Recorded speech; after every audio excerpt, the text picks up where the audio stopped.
Hello, good to see you. Good to be together again. Thank you for thank you for coming. Thank you for dedicating time to learning love. And we are approaching the end of this journey of these 6 meetings. This will be the fifth. Tomorrow we'll have the last one. And today it will be, in a way, a continuation of yesterday when we started to dive into the issue of jealousy. And today we want to focus on partnership, intimacy, free love, how these qualities can come together.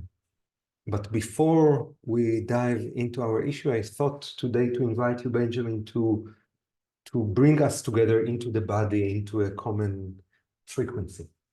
Begin with. Welcome, everybody. I can only imagine or assume what days you come from.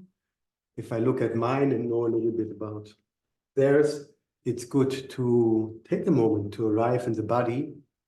And even when we are connected through screens, to also be connected almost to a group body. So I invite us all to close our eyes.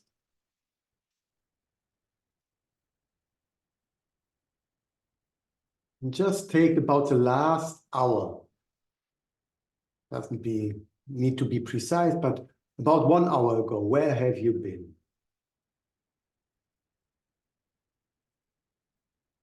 And what did you do to get here? And really take a moment to walk through. That's in our mind, in our imagination, which is probably very active and activated anyway, and we use it. Where were we an hour? Maybe some of us already started to make their way towards this moment. In Tamara, it was raining strongly.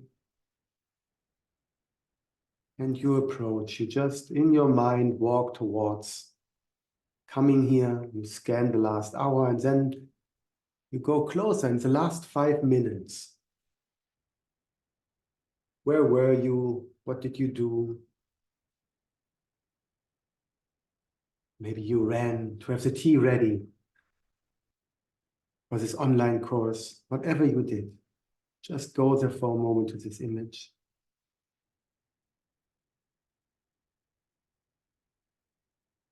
And then go further to the last 30 seconds before I ask you that question. Most of us said already here, but what's going on in your mind? Who spoke? And then you jump through the last 30 seconds and you are here now.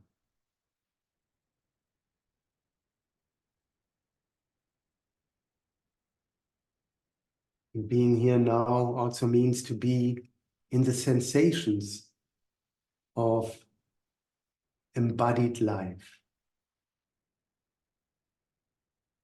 And as in the last days, take a moment to drop your perception inside.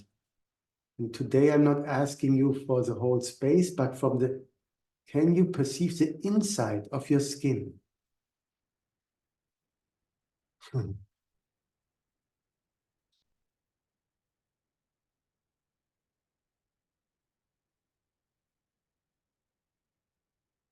When you do so, you get a feeling of the space, which is your body. And somewhere in there, there's always movement. And you just stay with the perception. And it's very likely that there is a big movement we call breath.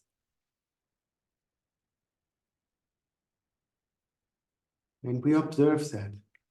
In that inner space of the body, there's movement that has a rhythm.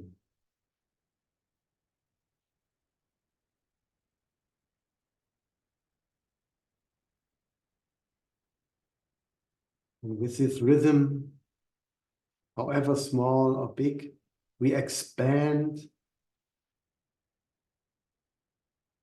and become smaller again.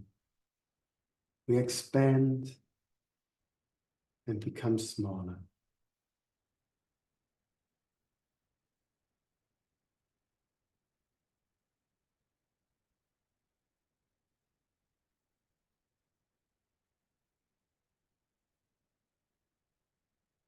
And for a moment, try to feel that pulsation through your whole body. Of course, it's easier in the chest where the lungs take in the air, or in the belly where the organs, intestines, and everything get pressed down a little bit so they expand forward with a relaxed belly. But actually, this rhythm moves the whole body with every inhale and every exhale.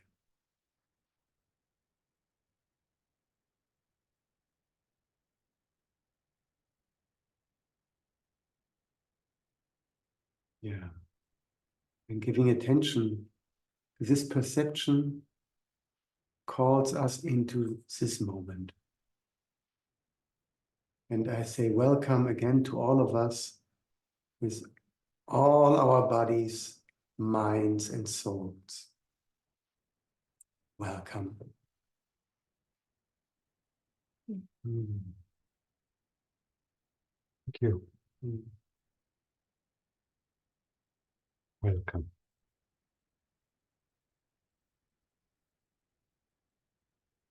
Welcome, Benjamin. Welcome, Babette. I didn't welcome you. Welcome us.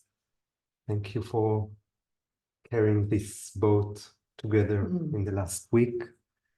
And I want also Yuval to open the camera for a moment and just to welcome him, make himself visible and to take a moment. Your camera doesn't work. Maybe you come here just to say hello.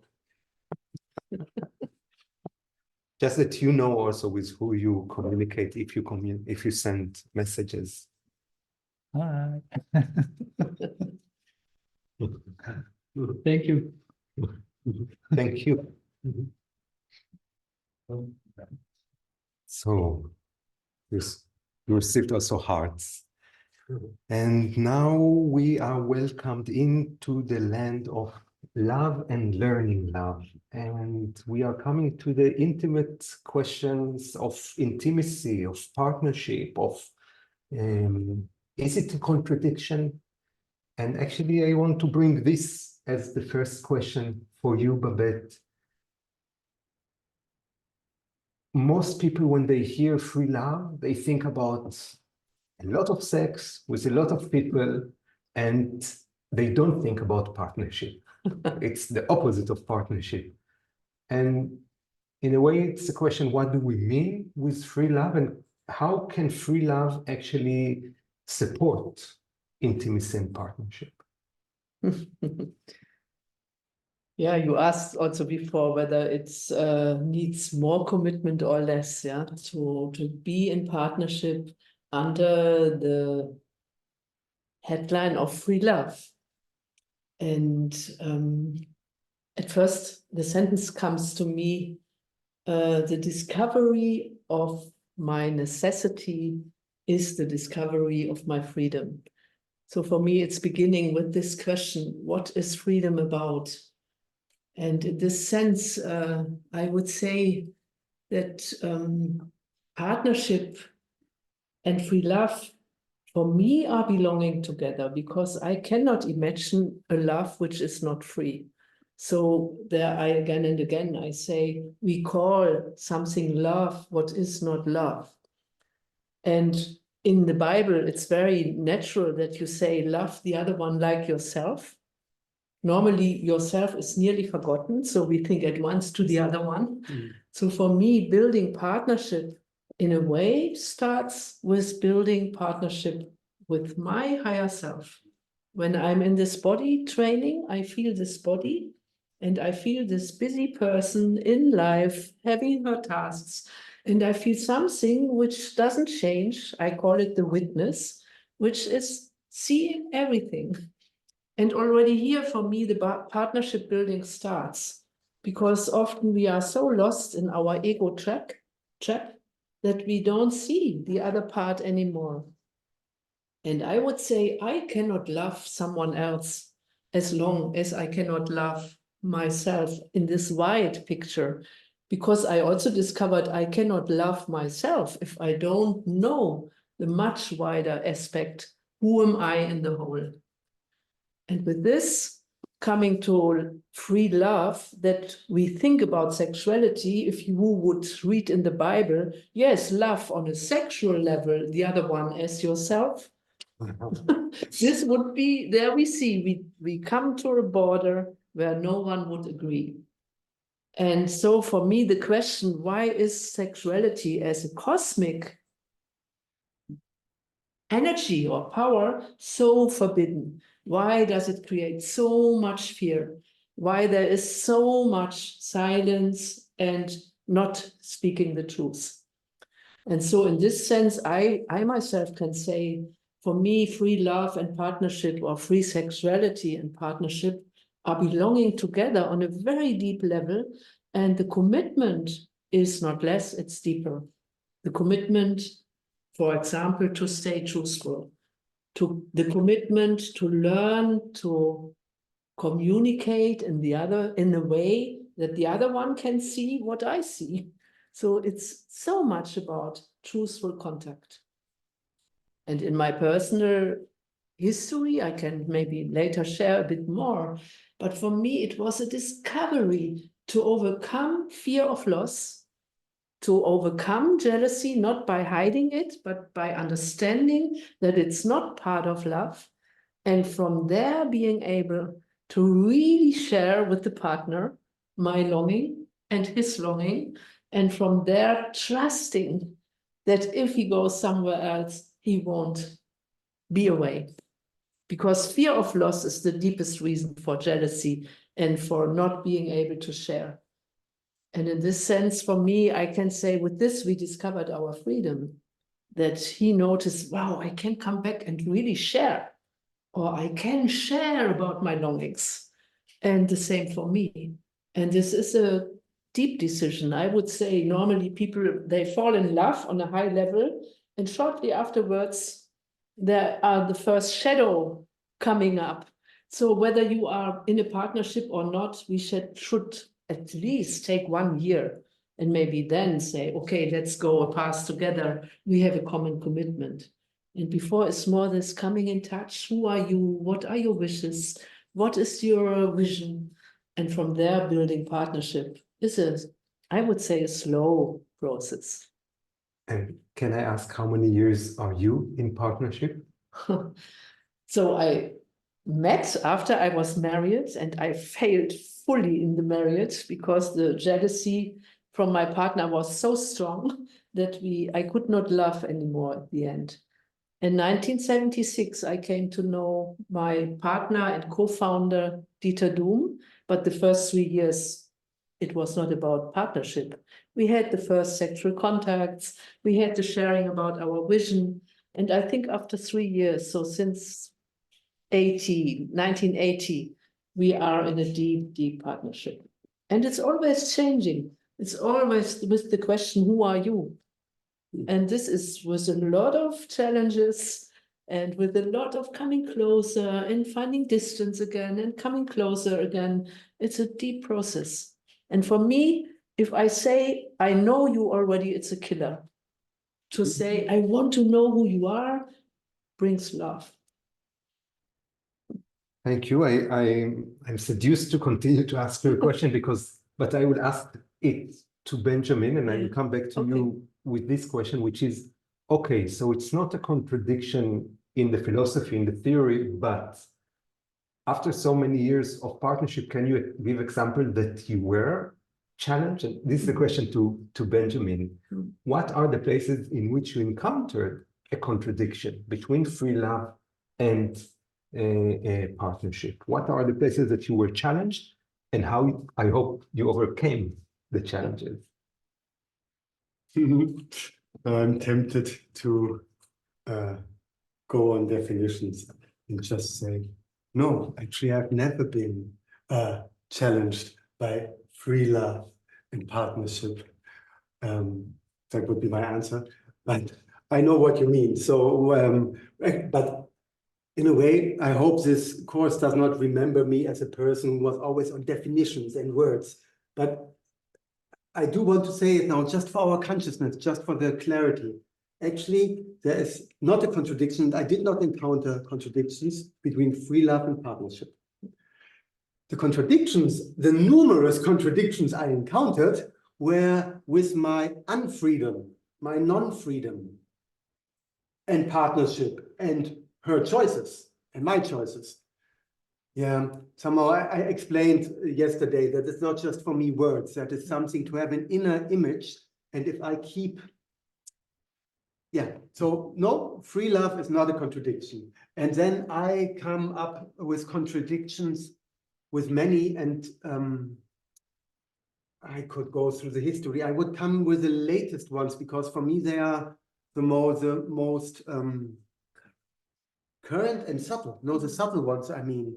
And that is, am I ready to be involved with somebody else? So for many years, I worked, oh, she came from somebody else, and what Sabine just spoke so beautifully, can she come home and tell me?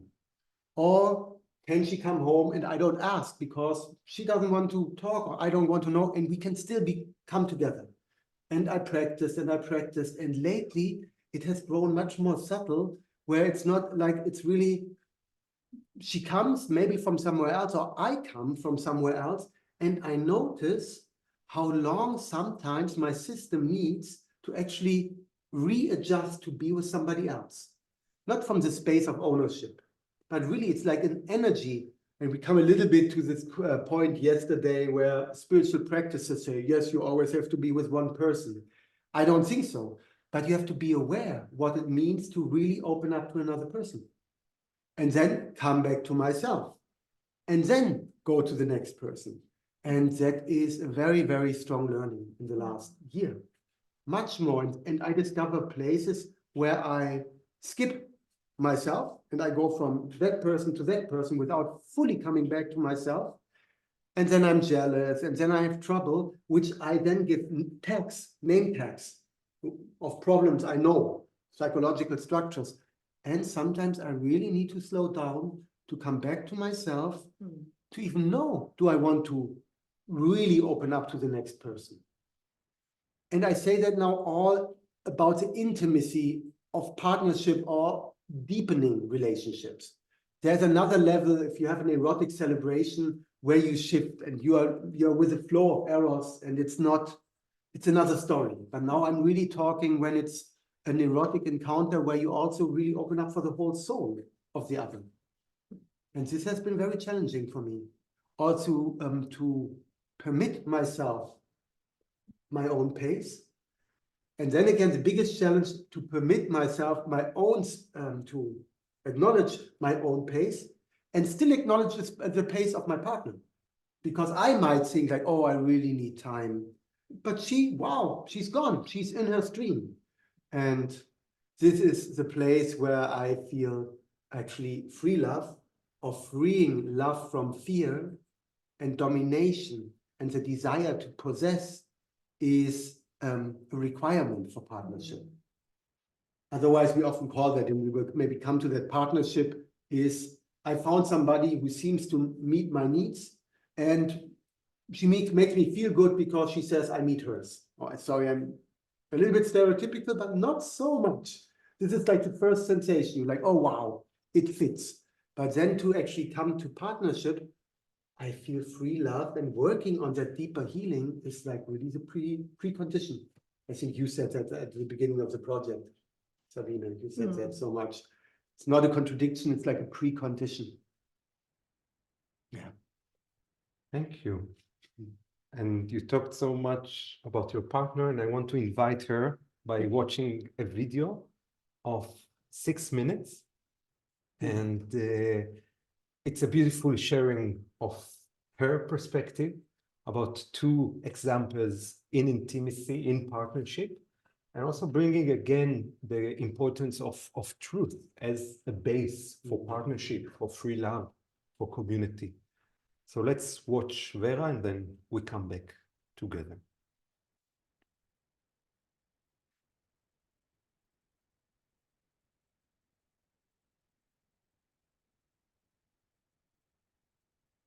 I think, like Benjamin and me, our love and partnership is based on a very strong common commitment to find out what does it take to really heal love.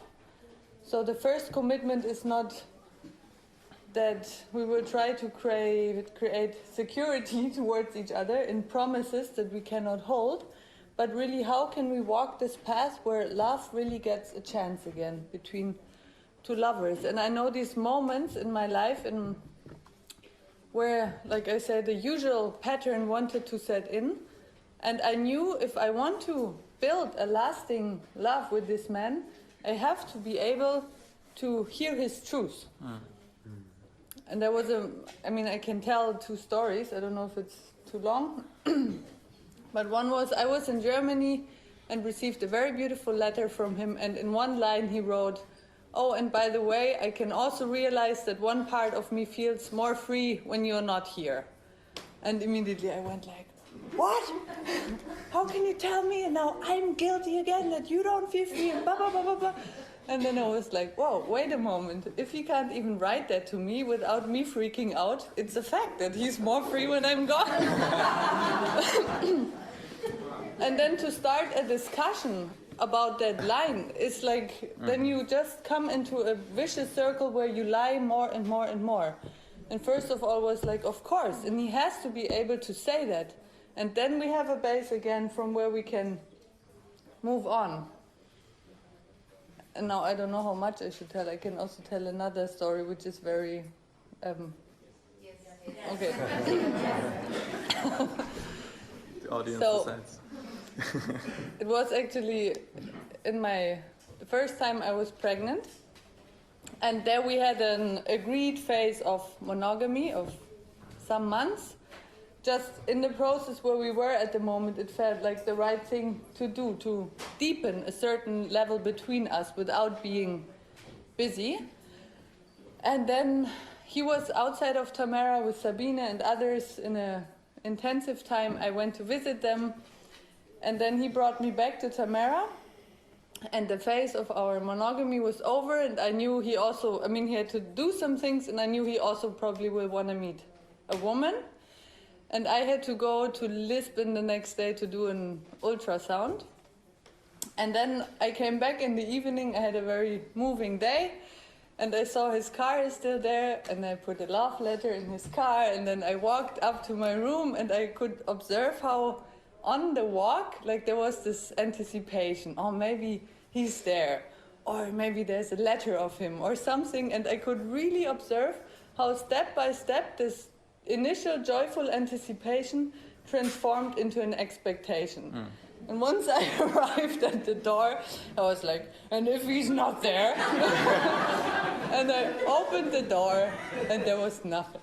No Benjamin, no letter, not even a flower, nothing. And I went into bed, and I was full of self-pity and thinking, you see, as soon as we open again, he doesn't care again anymore. First the self-pity mood, and then I went into like, well, but actually he really could have written me a letter because he knew what kind of moving day it was for me. And so then the self-pity turned into the blame and accusation and so. And at some point when I went through all of this, I laid there, and then the thought came, wow, maybe he didn't write me a letter because it wasn't his authentic impulse. And then I thought, wow, this is true love.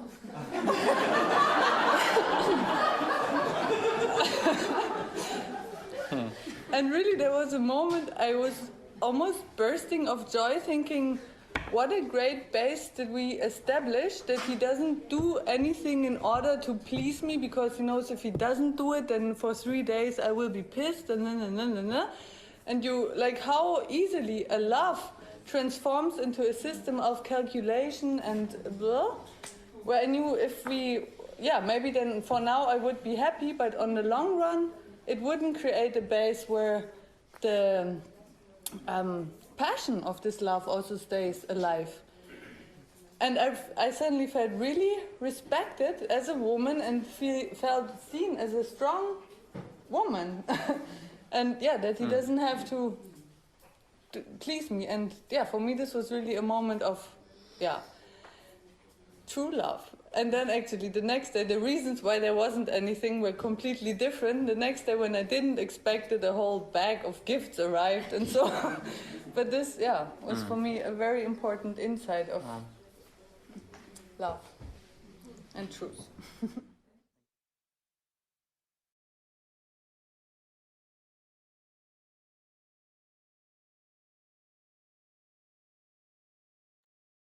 Thank you very much. Yuval, we don't see ourselves. If you can, yeah. But also the others, if it's possible. Thank you for Vera. I hope you enjoyed, like us, also the humor of her sharing. And actually now I would like to open to hear from you reflections, questions for what you heard from Babette and Ben before, for the video of Vera, what it brings in you.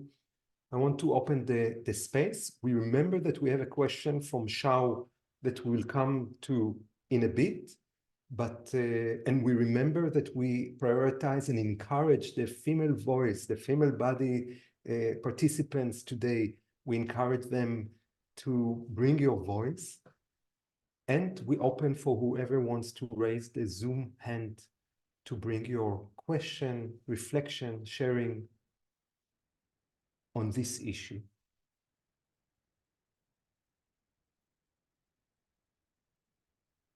Chloe.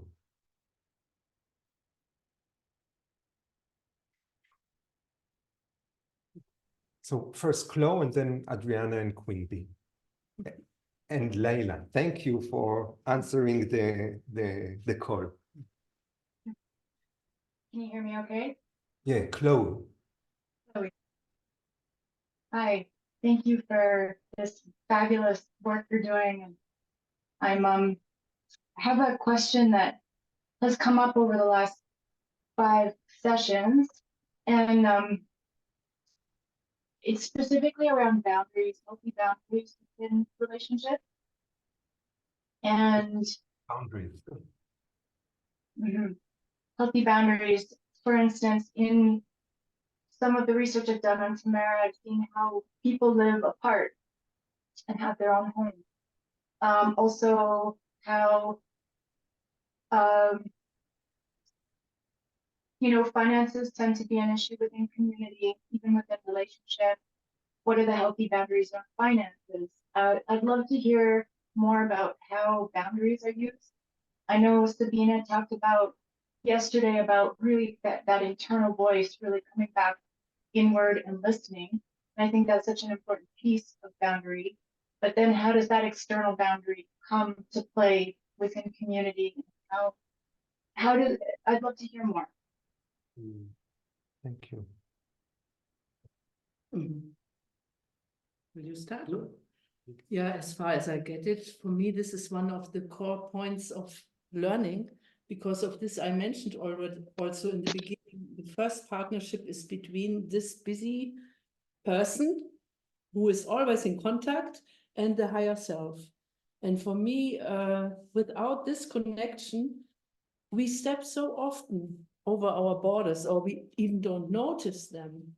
And so it's very much about spiritual practice to come in contact with myself, I would say, I personally believe that a higher guidance is leading us. And we did not learn, we were not educated to be in this line with ourselves. And from there, I had to learn a lot, first of all, to make it public that I really love more than one partner. I also made my tries with on homosexual levels, but to try and not to go over borders. And especially if you have a phase where you meet many people or where you want to follow adventure spirits, it's so important to learn to say yes or no. And we have so many programs about sexuality, what we learned to please someone else. But the core is really truthful contact. And there to also to learn we had to, for example, to learn a lot that if people are still shy, then the first one, the ones who more easy speak, they start to speak and set a field. And then afterwards understanding, wow, we have to look more shy, not shy, more carefully for the voice of others, that we support, that people really share what they feel from inside. And for this, we need art. We need so many. I think young people have to learn to make love declaration, for example, it's an art to learn to express ourselves. It's interesting that she asked about putting boundaries to someone else, and you talk more about knowing my boundaries, knowing my limits, not to overjump my wishes, but also to be connected to my wishes. Yes, I felt I had to learn to reveal how I want to be touched and how not. Because then others know my border. And I hear often from women that they go into a sexual meeting without this clarity, what they really want. And then afterwards, maybe we say, wow, you overjumped my border. But we also have to learn to express our borders. And from there, then the contact can arise. For me, it's a deep learning to learn to express the borders really clear and not in a fight. Thank you. It was a journey to come to this point. Thank you. Yeah. It was a beautiful journey. And Benjamin, maybe you can add, and maybe also to relate to money, living situation. How do we do it here, or how do you do it? So, I mean, all of Tamera is an experiment. So even though the question is, how does humanity settle on Earth? We are aware that this will be a research phase of a few decades. Not like, okay, let's decide and let's make a permaculture design and now we know how to settle Earth. It's a really big question. So we move around a lot. And actually in the last years, we have become more settled in Tamera. Some people really like it. Not so much. I think we get settled a little too early. We should, but that's me. So I'm moving around a lot still. And because there are different phases that need different constellations. I lived with Vera, who you just saw, for some years, very close together, just us, that not so long, and 2 children, 1 child. And then with her, quite close in a community house, which is a very different setting. And right now we even live apart in Tamera. So the different phases need different proximity and distance. But there is a very small minority in Tamera who share a bed for the continuity of their partnership. Yes, which even has like hardware issues, because there are very little houses. As I said, I slept within the bed with Vera probably for 10, 15 years, most nights. And still, I think what Sabine spoke is actually very beautiful. It takes so much in our culture to start discovering who I really am. And many times we jump into then free exploration very early.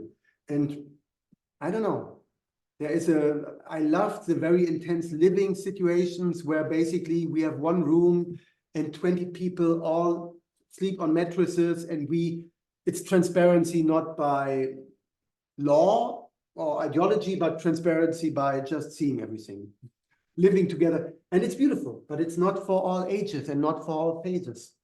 So I don't know, for me, important is, I think it's great that we have the privilege of such flexibility. I mean, usually people cannot do it. And then it becomes truth and communication. It is knowing my needs, expressing my needs, bringing my needs into contact. And actually that's special in the community on that commitment level of Tamera, letting the others have an opinion about my needs as well, and what I want and my wishes. Actually, that's a really strong one. Or the way that we are conditioned, that people start to have a word in how I love and who I choose. And then even children are even more delicate. And how I raise my children. Yeah, that's very, but this is not so much boundaries right now. This is how we live. and there was money in there. I'm not sure that what the connection was, but I noticed that if you want to explore new ways to love, having a community vessel where you're not dependent of each other financially is really a base. There's a whole huge theory how monogamous marriage was an economic measure of men to suppress women. And it makes sense, the theory. There are also other ones, but it was a major economic step, and it didn't free women. It certainly didn't. So to have a shared economic safety that does not come from my partner, whether she or he is in a good mood or likes me, or I did something that she did, all that is really, it's like a base layer. So that's like another privilege in Tamara. We are taken care by the community and not by one other person, like in the classic, the woman by the man. But I think that has changed by now. So important. Thank you, Chloe, also for the question, because when I heard it, I also didn't understand what is the boundaries that are needed in the finance level. And of course, I get it, but we have so many diversity of possibilities of sharing or putting boundaries in this issue. I can't say any general thing about how it is done in Tamara, but the question about the question came from, I never heard a conflict, and maybe you have more experience than me, but I never heard a conflict of a couple in Tamara around how to share money. Yeah, but that's what I just, So that's a huge difference. Thank you for making me not taking it as for granted. Cool. I'd like to, I'd just like to say that I think what I hear is that the most important part is to challenge the belief systems around those issues that center. So if I have something arises within me, where I say, actually, this is a boundary that I have, or border that I have, and there may be belief systems around finances that are causing issues in that relationship, then those need to be questioned. And I think it's asking the question internally, checking in, but also seeing what's in the way in the connection, seeing if there's a way to work through it and find a system that work. What I heard is first know what you need, first know what are your longings, what are your borders, then find a way to bring it, create spaces for truth, real truth to be shared, and then let it be held in a bigger vessel than only two people discussing with themselves. Okay, thanks for doing that. I love that. We try with the money, and if the community becomes too big, it's challenging. So it needs smaller groups where you really can share your needs. And from there you say, yeah, look, we will support it. So it's an approach, and we are since years in what is the right way for a bigger community. Can we find a way of gift economy? And for me, it's all so connected with learning to say about our needs, making it transparent, and being ready to receive mirrors. Yeah. And you mentioned gift economy, and I thought maybe this is also an opportunity to say thank you for the experiment of gift economy in this course, to say that from us, it was a daring step in the last year to try, and every time to look of what is coming is fascinating, and it's opened the heart and it's opened the mind for how we could do economy in the future. So yeah, I can share in every course that we give on gift economy, we have more or less 30% who give nothing. And I love it, because when you look to the whole, others are giving in such, I don't want to say generosity, because for others also to give zero, this is their generosity. But anyway, to see how we can support each other, it's beautiful. So I want to thank to each one of you to be part of this experiment and to give your gift. Thank you. And we have a lot of hands. Yes. So we go to Adriana. Thank you so much. Thank you so much for the contributions as well. I noticed that my body is getting more and more activated with each webinar. And it's an amazing activation, it's alignment. And so I wanted to thank you also for bringing the body, the embodiment. I feel very close to you all physically as well. So from what I'm hearing, and I want really, there is a question that has been with me for years now. So I am very happy that maybe I've encountered a group of people that can comment on this. So what I've heard as well, it's very tied up with this. So for example, resources and money, like Chloe just spoke, I'm inspired by the work of the early 20th century feminists, who have always included motherhood. Because in my life, I was very open and very connected with my partner, and we both idealized an open relationship going forward. And I was challenged, jealousy and all of that. But what really changed our course was when I became a mother, because I had to become dependent on him because of my kind of motherhood. My parenting was attachment. So then, of course, I lived a few years out of my authenticity. And now that I hear you speaking, I noticed that we separated. So we are in close connection, but we are not in a partnership anymore in that respect. And since then, for the last 10 years, I've lived on my own.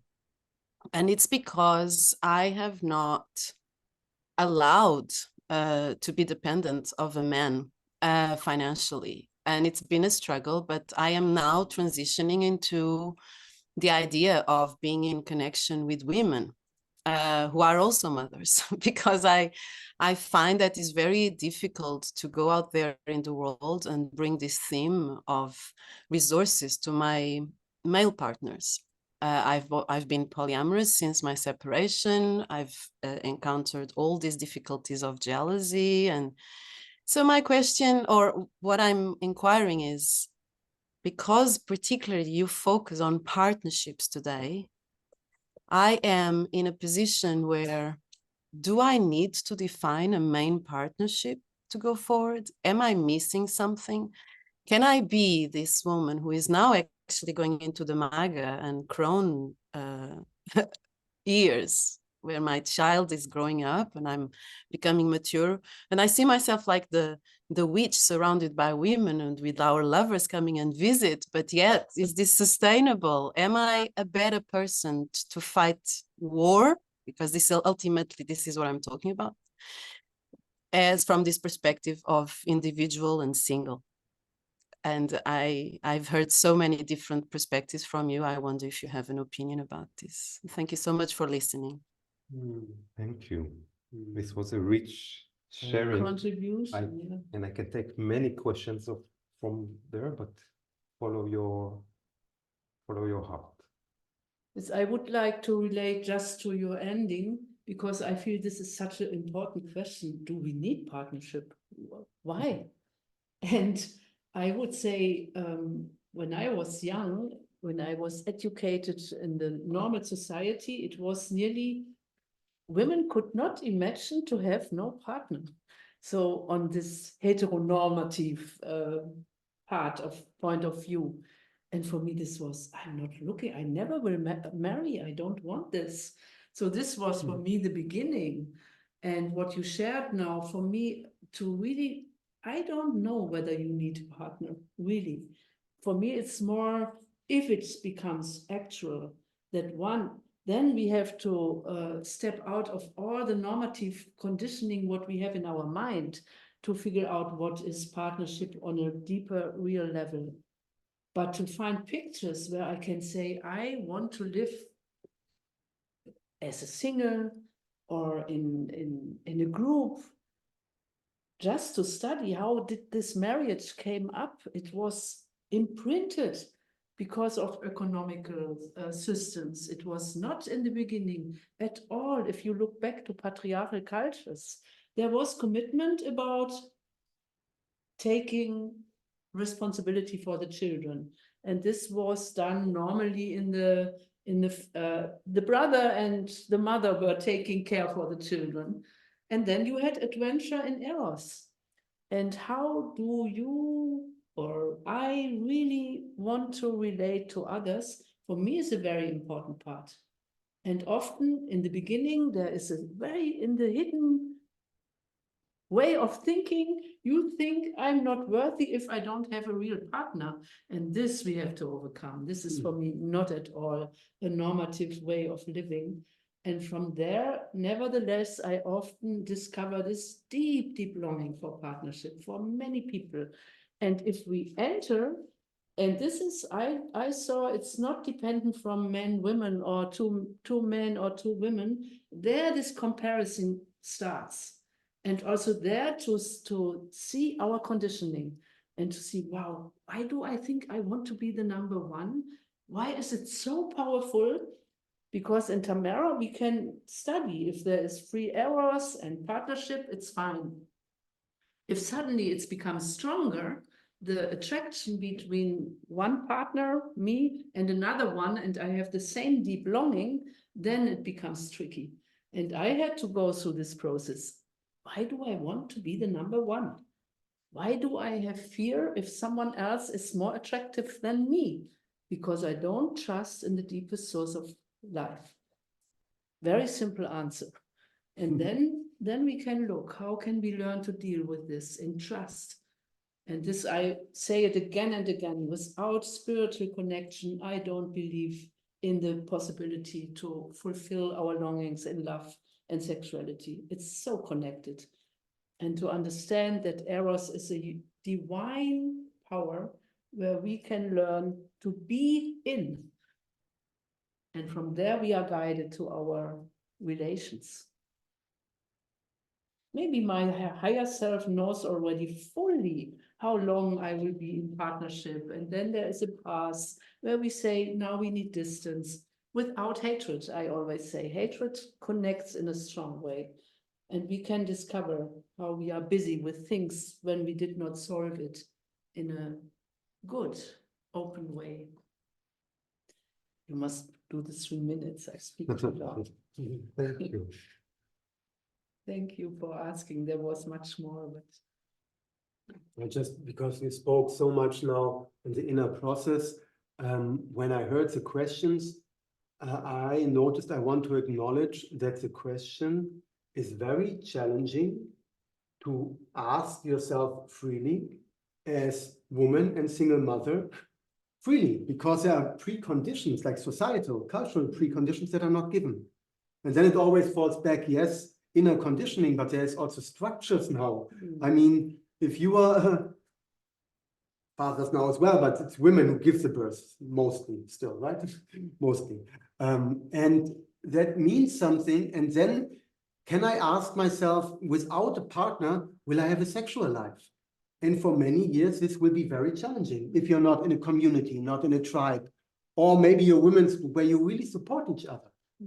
And so it became a field that I think it's very normal now that couples have problems after the birth because she doesn't have any lust. Can be true, but I also experienced very, very much opposite. If there is a structural support and you say like, look, actually, wow, I need something because actually, wow, this birth now was something on my body, but now I'm here, now I'm full of lust and I have more erotic energy than ever. And that is not supported in society at all, like really zero. And even if there's some freedom now in the cities with going out and all kinds of clubs, but that is not for mothers or even parents, but certainly not for mothers. And again, the same, you cannot ask yourself freely, do I need a partner in my higher vision if economically you are so dependent?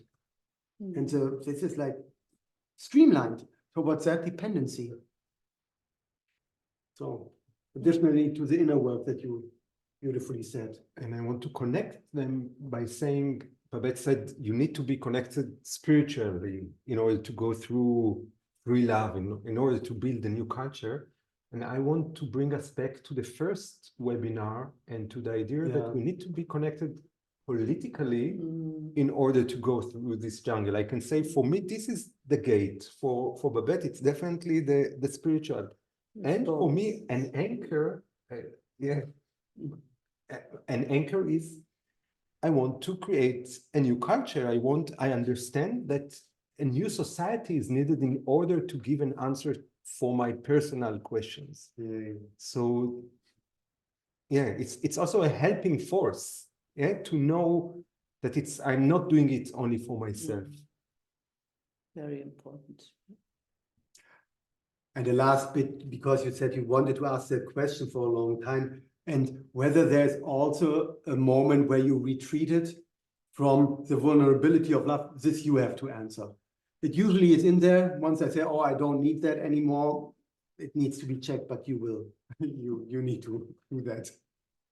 That's really great that you bring that that question, and I have to say I bring it in fact with my friends who often asks that question, but what I really appreciate is that community really helps to remember the why we are doing this, how I can come back, and if I'm still in alignment with myself and not retrieving from love. That's for sure the path I'm in. Thank you so much. It's very helpful. Thank you. Thank you. Okay, we open another universe, and I think Queen B was before, and if you can open your camera. Hello. Yeah, hi, thank you. So my question is around this idea of freedom in polyamory, as well as this idea of commitment, right? So like, I think the way Ben said it was that you have to be committed to like, I'm not going, right? In order to like free yourself from the fear of my partner is leaving or is going to leave. But I feel like if you're looking at it from a place of truth, my belief is that I'm not that special, right? And like, if I'm in a partnership and we're both open, so we're polyamorous, I think it's like my heart believes that it's impossible that at some point they don't find somebody that they prefer to be with than with me. Say it again, it's impossible that they don't find somebody else that they'd rather be with. Like, it's almost like the impermanence of a long-term relationship. As long as you're out there, there's always a chance that you could change your mind, right? Like yesterday, this was a long-term commitment for me. Well, today, now I know this, or now I have changed, or now you have changed. So there's that part of it. And then there's a part that also for me, polyamory to work, like for me to be I want to say safe partner in a polyamorous relationship, I have to be okay and like sure within myself that if my partner leaves, I will be okay. I'm not sure that I can ever get myself there. And then the last piece of this is that I don't want to be in a partnership where I'm guarding my heart because I don't want to be completely shattered if the person leaves. So I'm just seeing like a lot of little pieces that have to come together. I'm like, well, that's not possible for me. That's my thoughts. And I want to hear what you guys think about that. Beautiful. I take two questions from it, and maybe there were three. One is we talk about free love and we often look to it as free sexuality. What about free love, the freedom to love, to fall in love with others? And what does it mean to the commitment to stay with the first love? And the other question is, what was the other question? I have blank.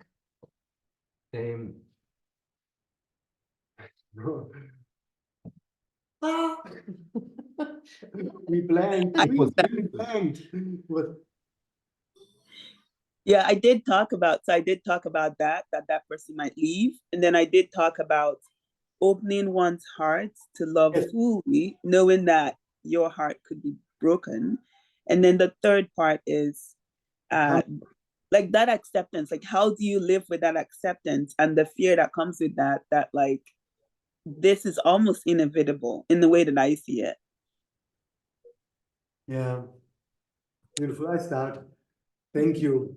All three. The last one, I would start with the last one, because for me, you brought now the polyamory scene, and for me, beautiful that it exists, that people tackle in society these questions, and there's a polyamory movement. And I will say additionally to a polyamory movement, which is distributed out there to look for your way, how to, you want to love and all the pain that comes with it. Tamara is a research place that's committed to that, which makes it very different. And for example, the last question you said, I know people who have been for decades in the polyamory world, and then they noticed actually, well, I've never fully allowed myself to enter because I made sure that I will not be shattered, that I'm not jealous, that it's all flowing well, and you stay on that level. And many times in Tamara, you also need perceptions of others who say like, actually, wow, hey, Uri, right now, maybe it's a moment to not go all over like the beautiful bee with the flowers, but actually give yourself a moment to deepen and allow your heart to open in a much more subtle way. This is one of the things where I feel polyamory or researching and healing this question really needs commitment and actually community, or at least a network which is really tightly knit, because you don't notice that.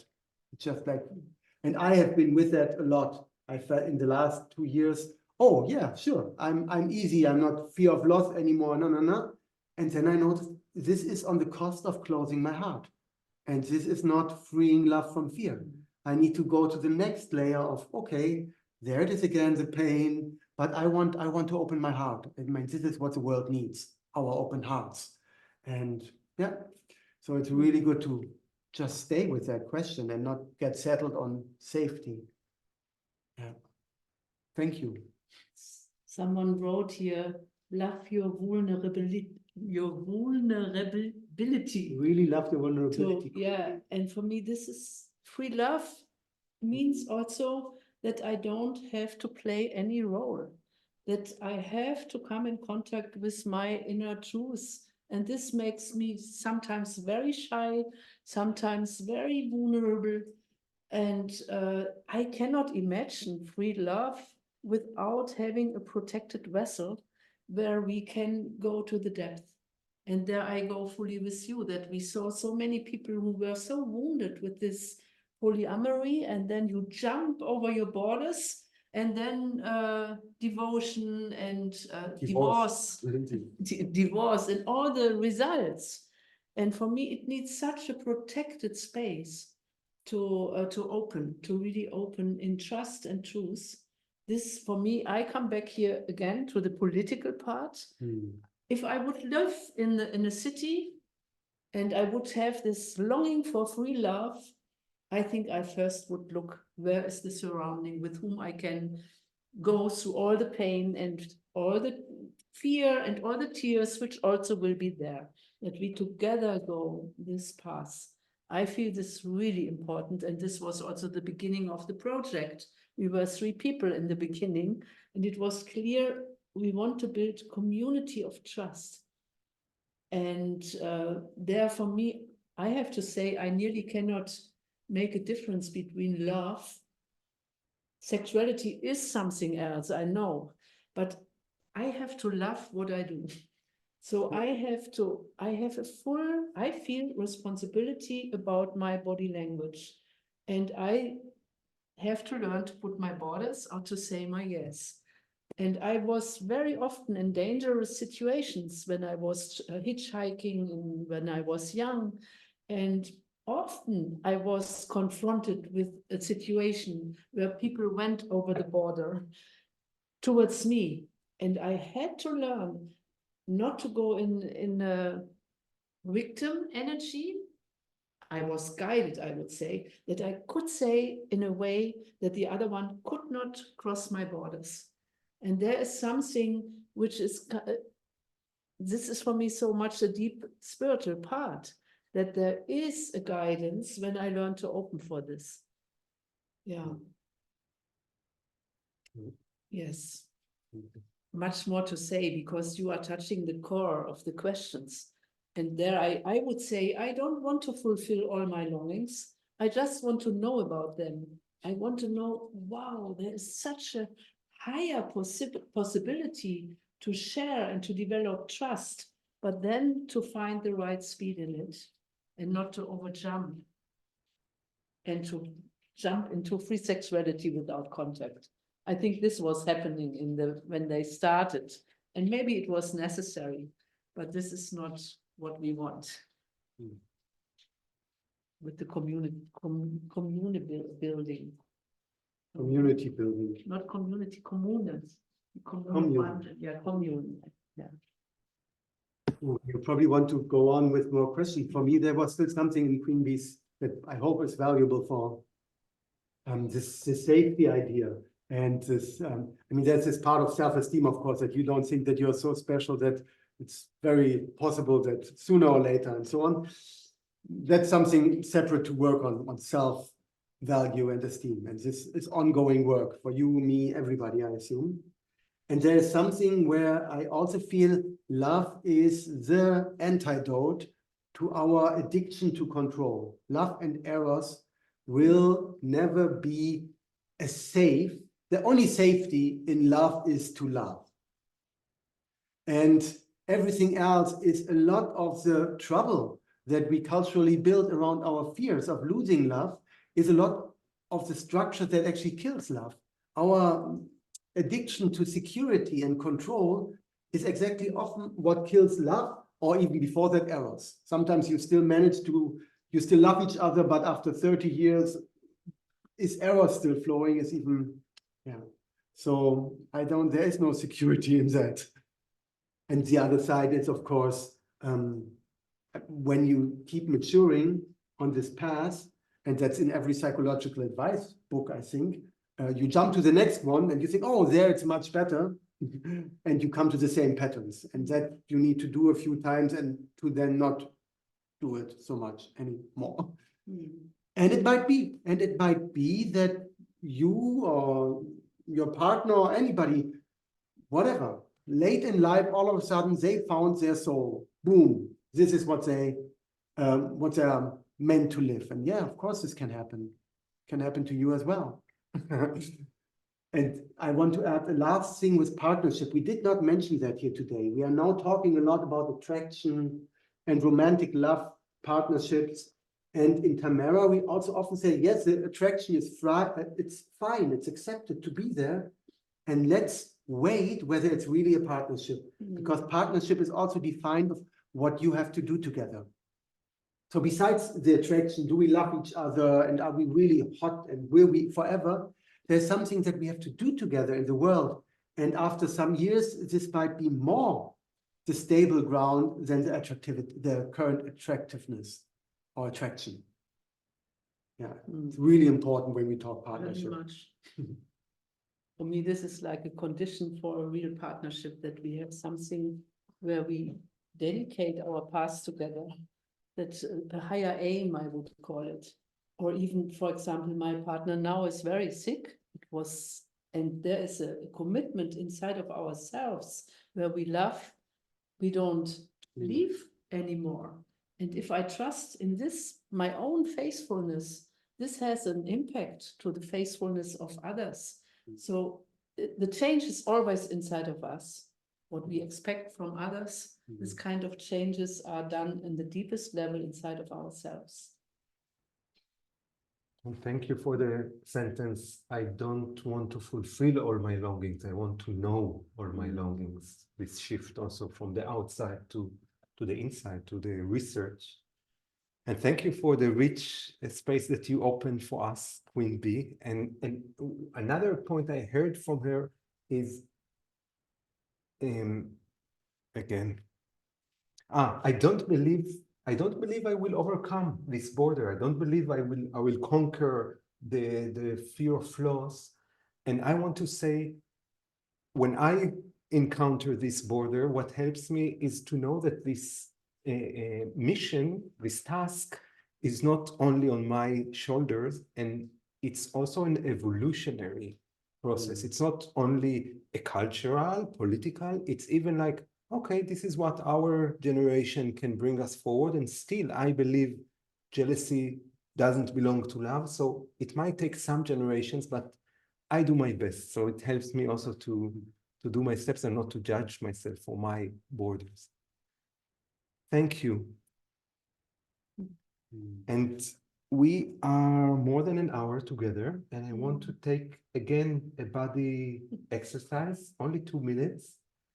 Also refresh yourself if you need in these 2 minutes. So we come prepared to listen to Laila, to Ronnie, to the others, to Shao, to the breakout rooms. So, but now we take a break from talking and we come back to our body. Okay. Because we have been up here and talking so much, we start down there. And with this time with tapping. I don't know if you have shoes or you have, it's a short one, but really tap, bring energy down there. The soles of your feet, your lower legs, your ankles.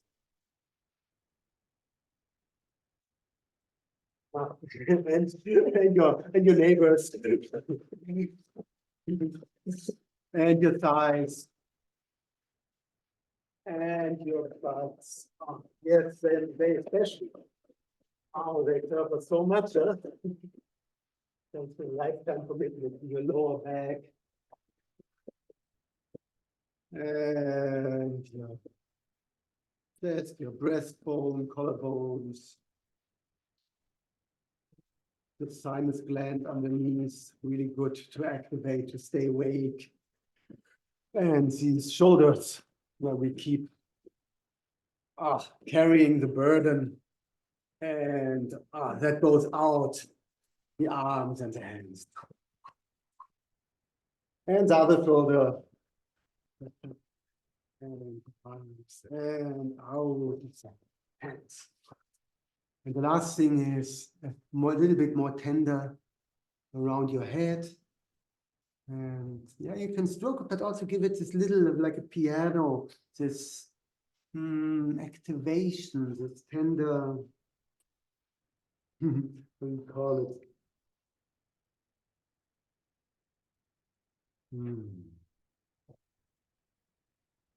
Okay. Thank you. Thank you. Wiki. A public consultation, should we do the breakout rooms now or in the end? What do we know? Now. You look to Laila and do you agree? Can we? Okay, Laila let's on go for it. And Shao. And I think we have another one. Okay, so we will post the question now, or Yuval will post the question now, which is share your reflections about the video of Vera, about the sharing from Ben and Babette. I would say about the sharing of all what was shared in the last hour, and what did it touch in you? I think it's a good English. What did it touch in you? What was touched in you from all the sharing of the last hour? And we have triplets for 15 minutes, and then we come together again. Enjoy. See you soon.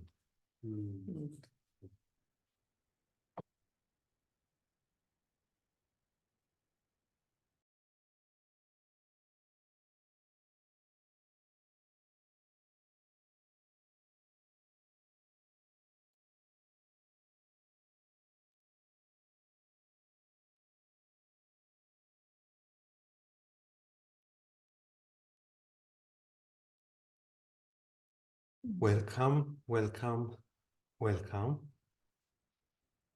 It's good to see you.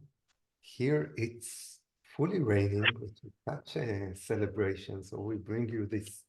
You want to go out to have a pee and we get wet. So I bring you this gift.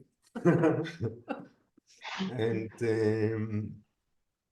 yeah, we just continue, and we have Laila and Ronnie and Joshua and Shao. And I think that's it for today. But if you have burning question, you can also raise your hand and we see if it fits. I want to say about the breaking out rooms that I always think it's a gift for intimate contact and yeah, to get to know each other. And something happened that also made me realize that maybe it's also a complicated situation of sharing space together, and sometimes getting to know each other can be also challenging. So I want to say, use us if something is not comfortable for you or didn't work for you. Make contact with us, private message to Yuval, or through the platform you can write to Tamara profile, and we will try to support any situation. And generally to say that we give a lot of freedom of how to handle this precious 15 minutes, but a general suggestion would be to use a talking stick, like to each one taking 5 minutes and pass it on to the next one to share the space. But I also trust you to sometimes engage in a conversation in asking each other. But if you don't know what to do, this would be a suggestion. Each one 5 minutes and pass it on to the next one. So we were with Ronnie. No. With Kara. me. Kara? I didn't re-raise my hand.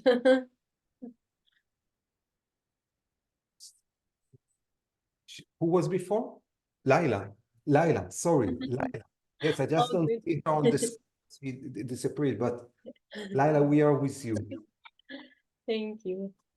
At first I wanted to say that it's really magical because like I feel since this course started, like so much energy is coming across and it's crazy. It's really touching me and thank you so much. Oh, yeah. And it's like almost my computer is radiating its yeah, I feel oh thanks. um yeah. I wanted to share one thing that I felt inside myself today is like I had this thought I just wanted to share. It's like, wow, maybe if patriarchy falls away, maybe this whole thing isn't so scary anymore. I had this thought because maybe then there's nothing I have to be scared of. It's like it felt like, huh? And then it feels in my heart like like almost I'm on the edge of like a big like a vast space that I haven't like there's like this I feel this line of fear or this field of fear, and then it feels like I'm close to a big bang that goes like which is also very very touching. um yeah, and I've been wondering about this image of like the mother and a mother that's experiencing or that a mother that can let her eros flow also, um which I find so hard because it's just I can't find other mothers that I can look up to that are living this. And then also this polarity that I've been feeling, like the joy and the pain and the bitterness and the openness, like how to like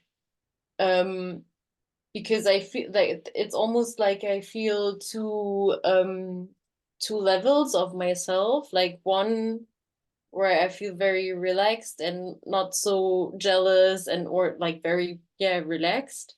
And then there's this part of me where when I tap into it, I feel this like all the conditioning and this jealousy and everything is there. And like I had a situation with my partner where I felt very jealous this last month, funnily.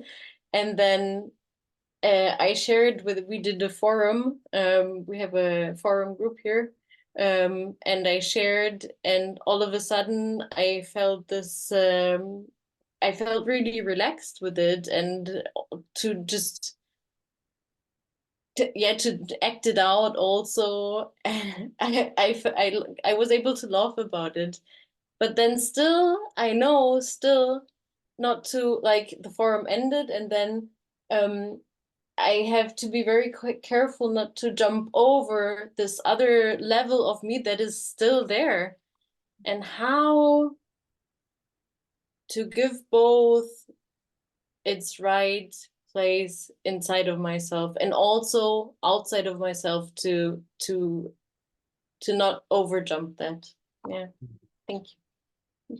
Thank you. Wow. Where are you living? From where are you speaking? In Germany, Mannheim. Thought so. And I think she was working with Sami Awad, Yeah. our friend, right? Yes, we met there also at the Holy Land Trust. Yeah. Yes, so you touched a lot of points which I feel really important. The last one was with the forum, and I would be interested where Now I do the 3 minutes thing. yes, good. Yes. Where to practice forum is in a way that we come to know parts of ourselves which we normally don't know. And what you said now, yet that you suddenly felt relaxed by performing it, it is such an important point that we suddenly discover this is not me. But by revealing it, it is playful. To play the jealous part of me on a stage as a theater frees myself and gives me empty space. But nevertheless, it's still there. And so I think the more we know all our shadow sides, our light sides, the more we can learn to be with them, to accept them. This for me is one important part. And now you mentioned also the mother. And for me, it was a discovery inside of myself when I gave birth, that afterwards, very, very, very hidden inside of me, I felt now I'm not interesting anymore because a mother is not erotic.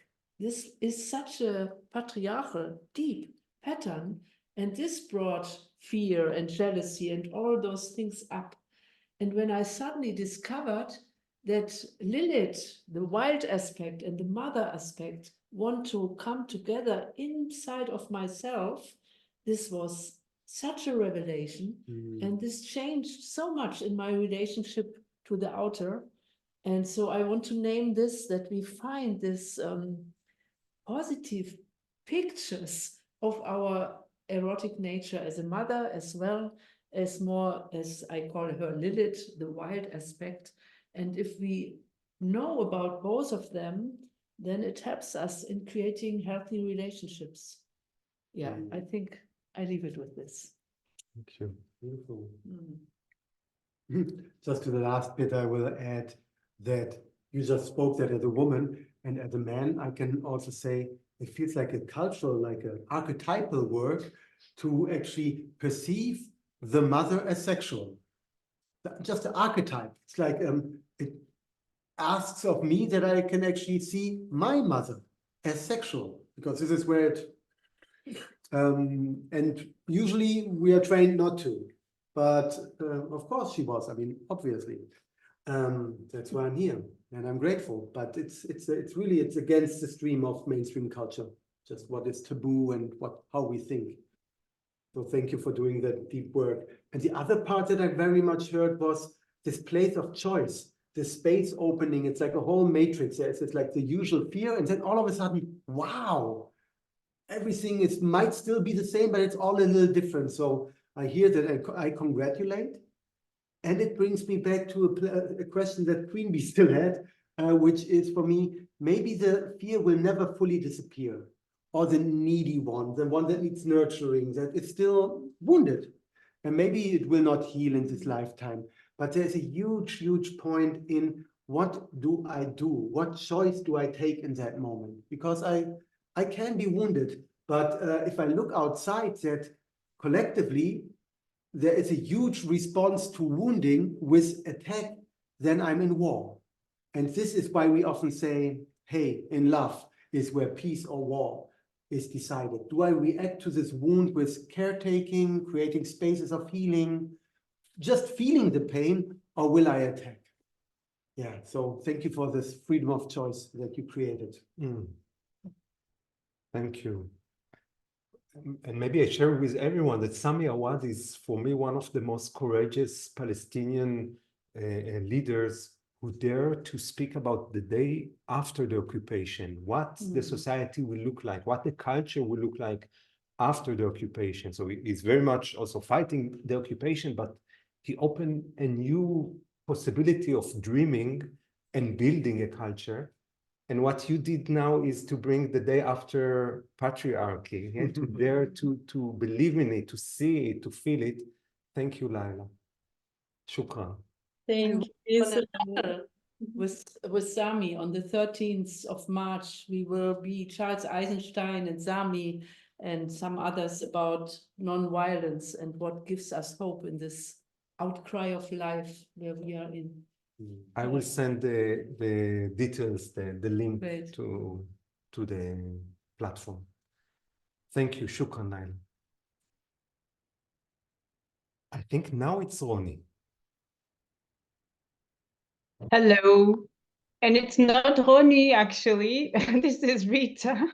It's actually my partner's name on Zoom, so we are kind of open and share everything. And yeah, so my name is Rita, and I'm speaking from Central Portugal.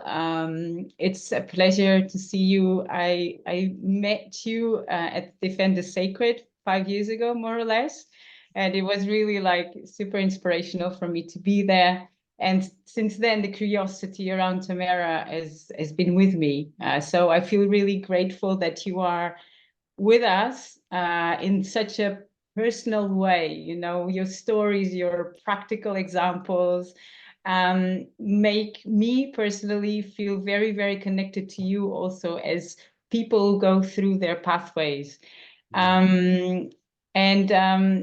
Oh, there's so much to share. I feel like my journey with opening up to the freedom of love idea started very much with you, and has been with me since around 10 years.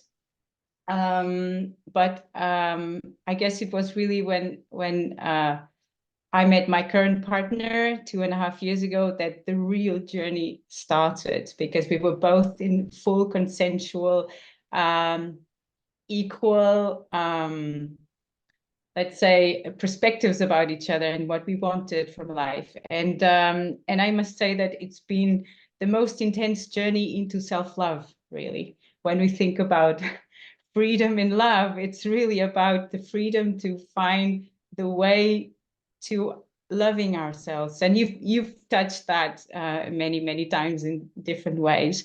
And I guess that the idea of partnership that we have been discussing today is really has gained another meaning for me, because with the open up to other people, because I feel like with the truth, I am building partnership with being myself, admitting and assuming my desires and wishes and attractions and fears. I find way to myself into a true consolidated partnership. So I cannot imagine one without the other. So, but since we started this relationship, my journey into jealousy has also been very, very intense. I was not jealous before. Of course not, because I was the one cheating. So I went through a very toxic relationship before this one. I felt on my skin what it is, the strength of the conditioning. So I'm very happy that I'm here now, you know, living this truth. So into the jealousy, I started, you know, to feel very, very intensely. And this is how I decided to look for the community.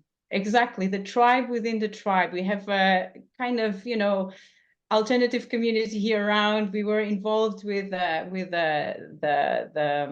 the water defender sacred activism, and with you in Serra da Estrela, and I feel like that's really the way to go, you know, in community, even though it's not an intentional community, but this is really like it gains another dimension.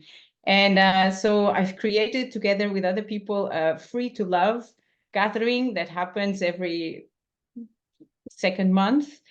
And what brings me to talk to you now here is I'm very, very interested in knowing how you hold the space of your forum. Because I mean, this Free to Love gathering is not about me, it's about creating a space for people to go and get supported and healed and heard and embraced.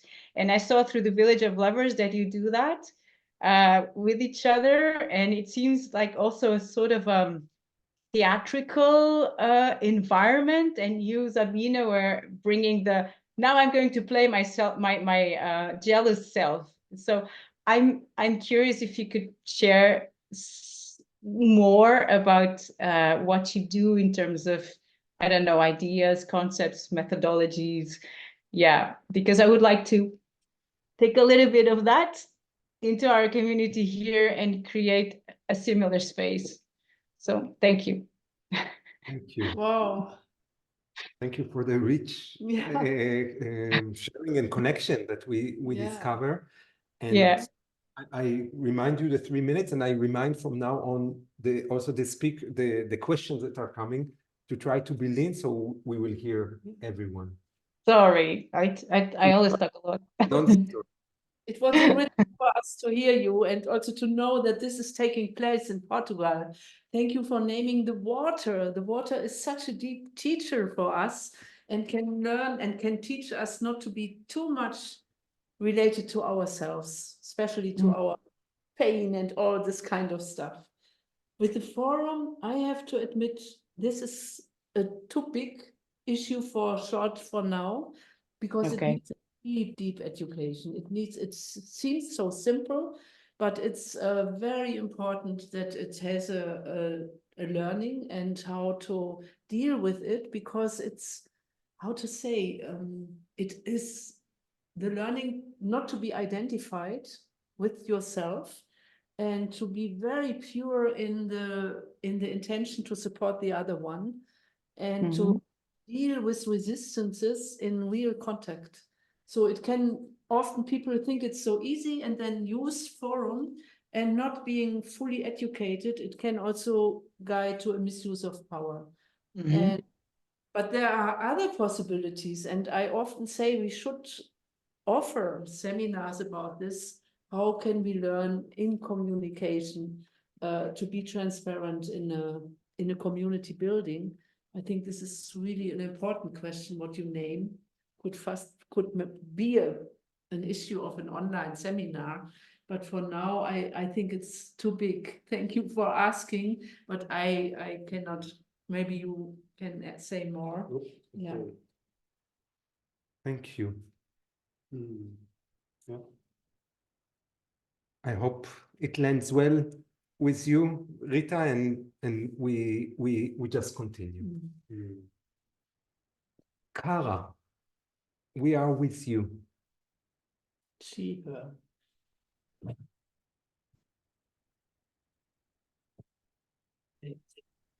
So this is going back to the Vera dialogue. I wonder if you could reference, talk about this issue of expectations and agreements and boundaries and needs versus wants. And what I'll say is I felt a little confused. I admired and was inspired by her process, Vera's process, and her self-awareness. But I was also confused because this was a one-off experience. So yes, she had this moment and this expectation from this singular day was not met. But how do you all navigate issues of, you know, what's an expectation, what's an agreement? So I have some neurodivergent challenges. I have a very hard time when I don't know what's going on. So I had a former partner who was very busy, and he was very spacey, and I would text him and I would never know he would respond immediately or he wouldn't respond for 2 days. And sometimes he would say he would do something and then he would forget. He had some mild memory issues. That was very challenging for me. So I could try to work with that in myself all day, but in this case, there's some brain stuff going on for me that I will probably never get over that. Do I just say, oh, I can't be with this person because they're like this? So obviously, if there's not a certain compatibility, you leave the relationship. But in that gray zone, you know, in this case, there's sort of a non-negotiable need of mine, but then there's a whole spectrum of preferences, wants, and when those aren't met as a pattern, you know, we have negative reactions. And so, yeah, Vera was able to work with that in herself for this instant. But when you're being triggered or your expectations aren't being met, whatever you want to call them, on a frequent basis, it becomes really exhausting to keep trying to process through that. So that's it's like, how do you navigate the messy stuff of, you know, we all have things that we want and sort of do expect from a partner. Thank you. Thank you. Agreements. Do we have agreements? Do we need agreements? Is free love, is love free from agreements, or actually agreements are in the service of free love? I would say I would need some agreements. And first of all, I need a purpose or a vision, what I'm sharing with my partner. And often we come to a moment where we feel more challenged than we have contact. So then I have to ask myself, am I still in contact with you? Are we still in love? Or is it only because of fear that I don't say clearly, look, we misunderstood each other. It's not our path together. So, and there it needs the learning to communicate. And from there, figuring out agreements. For example, if I love my partner and he has to deal a lot with jealousy and I feel it, then I would say, let's stay half a year monogam and we make this agreement. But this, you have to work out together, and it needs maybe some people who can support this. But the main thing, often there is this sentence, partnership is creating problems what you normally alone would not have. So it's a bit a joke, but first of all, what connects us, and from there finding the agreements. And maybe some don't have agreements, but I would need some. Yeah. Benjamin, can you give examples of agreements that you have or had? With my partner? Yeah. No, we don't have special agreements. We have agreements in the Tamara culture, but there I found, I listened in a very different level, because this agreement sounds like you tell, No, we have, for a long time, they get watered down a little bit with the restructuring and transformation of Tamara. But we had, for example, the agreement, the ethical guideline as an agreement that whatever my needs and wants are, I cannot demand them from you. And then I still will feel my needs and I will try to express them. But this is such a big shift, an agreement to, I will at no point have a right to demand it from you. I can ask you, I can invite you, I can persuade you, I can seduce you, but that is huge, because in our normal mainstream culture, there's an agreement that we can demand of our partner what we need. And that's huge. And then it comes back to, can I still express and feel safe with my needs? But that's the whole point. That is not the responsibility of my partner. This is the responsibility of myself, my healing path, the community, friends, many, many different vessels. And this is one of the most difficult things, that normally that all lands with a partner and then we fail each other. Very simple, or we cannot meet the needs and so on. But there's a misorientation in even asking one person to be all that. I must say, culturally, that's something has gone a strange direction with asking all these things from one person and then, yeah. And agreements, no, I have no special agreements with my partners that I wouldn't have with other members of the community. Thank you for this radical statement or opening. We just continue. Every issue could be to dive in, but thank you, Kara, for your question. And we continue with Joshua and then Shao. You need to unmute yourself. 7 minutes. Maybe Shao wants to go first. I think I saw their hand up for a long time, and mine's more just a share. Super, Joshua. Okay, Shao. Sorry, I don't see all the hands. I just remember from yesterday. But Thank Shao, you. now it's your... Thank you for remembering my question. And I have time to really think what I want to ask. And now I think I know it is about the relationship with my mother. It seems I'm in a war with my mother for a very long time, for more than 20 years. And then to this point, I start to think where the boundary should be, how far should I go, and or should I just let it go or not?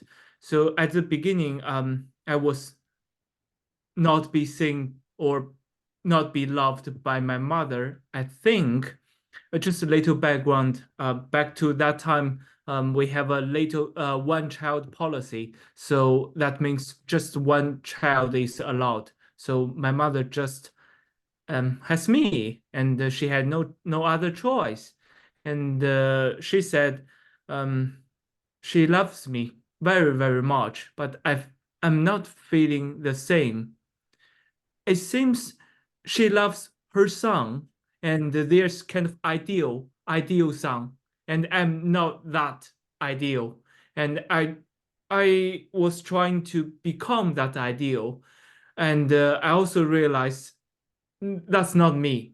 So I was confused, and I was struggled for a very long time who I am and what kind of person I want to be. And I realized I want to be loved from my mother, and I also want to be myself. So then we are in a war. I want to be saying or to be I want my mother really see who I am and to love me, but it seems she refused. And then I have to fight, have to say, this is me. And then she refused. Then to now it seems I have more power, but I don't want to hurt her. I don't want to continue this war. I want to communicate with her. And I see this way is hurting her. And I love her. I don't want to continue this war. And she just refused. I don't know what to do. It's so hard. Just, yeah, thank you. Oh, thank you. Thank you for the gift you gave us with your sharing. I want to check with Joshua that it's fine that we will hear your question tomorrow. I don't see Joshua, so I need Yuval or someone to tell me. That's super fine. I had more of a personal share that illustrated some points, but go, fine. Great. So we are back with Shao, and we are touching a very deep and core issue, and we have 4 minutes to end. I would love exactly how you shared to be a beginning of a forum. This is such an example of you step, you bring as you brought, and then we play with theater, with mirrors, with going deep. We are not in a forum. How we can support Shao and the others as we have such a beautiful study case. First of all, just thank you. This was really, oh, you touched exactly the core of patriarchal culture. And in many relationships, why don't they not work? It's because of this reason that mothers had in a suppressed surrounding to love their sons in a way how love does not work. So they kept the son small. There was not the freedom in the relationship. And every son in the beginning loves the mother, and then there happens something where the contact is broken. And you just are describing this so beautifully. And we in the forum, we often touch this issue. In the film Village of Lovers, we see one example where I provoked as the mother, it was Ethan, that I provoked his anger. And it's good that it was not his mother, but that I played the role and he could come to this anger. And so often it's the hidden anger which doesn't make it possible that we come in a real loving relationship.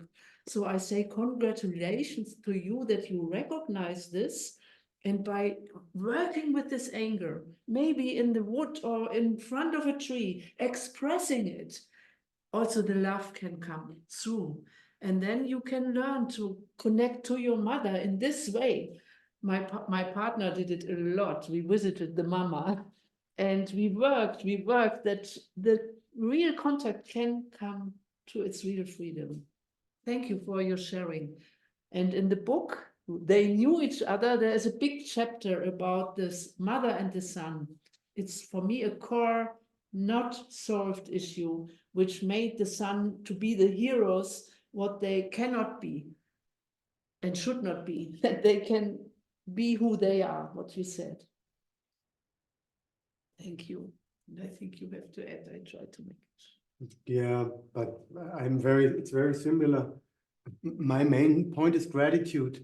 And I actually wonder whether this, I don't know where you can share usually, whether maybe you have spoken it many times. It felt so direct and raw. And sometimes we make the experience that just sharing it that way already frees something, because this is more, I don't know the relation of your mother. I don't know the conditions. I know that what you touch is much more than your issue. It's like really huge, core of patriarchy. And intuitively, I would say that working that within you is the strongest path you can take right now. That's just like working it in with you with respect to how that felt at that time of growing up into an idea and not feeling seen. All of it was very tangible. Somehow, yeah, and I really wonder how that moves with having spoken all that. And I had exactly the same impulse. Now with all this understanding, there would be a layer of energy to work so that it really moves into peace work, because peace work is always, in my understanding, transformational work. And what you state now so clearly still wants to become one with the natural love, but it has to be in a way cleansed out and brought to awareness. I feel you're on that path. I don't know what more to say. I really felt you as well. Thank you. Thank you. One thing that we are doing in forum is to talk with the person even if they are not there. So Yeah. I would ask you, or I would offer you to write her a letter expressing all the truth in the biggest truth, and with the commitment to peace that I feel from you. And you don't need to send this letter, but as Benjamin said, sometimes to express it brings you forward. And now I put a point. It's 1 minute after 8. I'm so grateful again for the 2 hours that we spent together. Thank you for all the women who got the courage to bring your question. Thank you for all the men who, even if you had the question, you waited for the women. Thank you for all, not men and not women and not questions. And thank you for all what was in us in the last 2 hours. We will not have a poll today, but I ask you in one word or few words, not more than a sentence, one thing that you take from this webinar. One thing. It can be beautiful, it can be beautiful in a way of friction. One insight or feeling that you take with you from the last 2 for 2 hours, and you can send it now to the chat. Thank you for your support with Kara. Community is essential to allow the flow of free love, connection, authenticity, and vulnerability, contact, trust in love. The only thing that is safe is to love. A stark awareness of privilege, connection. Water is vital for love to flow. Trust. Remember that I am love. Transparency. No demands. Connection with free love. Forgiveness. Trust love. Work for relationships. Truth to myself. Recognition as love. What a beautiful The day after patriarchy. The day after patriarchy. Oh, yes. Here it comes. Thank you for bringing it together, and see you tomorrow for our last webinar, in which we will also play with the cards of the Stone Circle, and we will anchor ourselves and our insights in the universe, so we know how to continue the day after tomorrow. Thank you so much. See you tomorrow. Thank you. Yes. Thank you very much. Thank Vielen you. Dank und gute Nacht. Gute Bis Nacht. morgen. Great to see you. Guys. Bye, everyone. See you later. See you tomorrow. Later. تصبحوا على خير.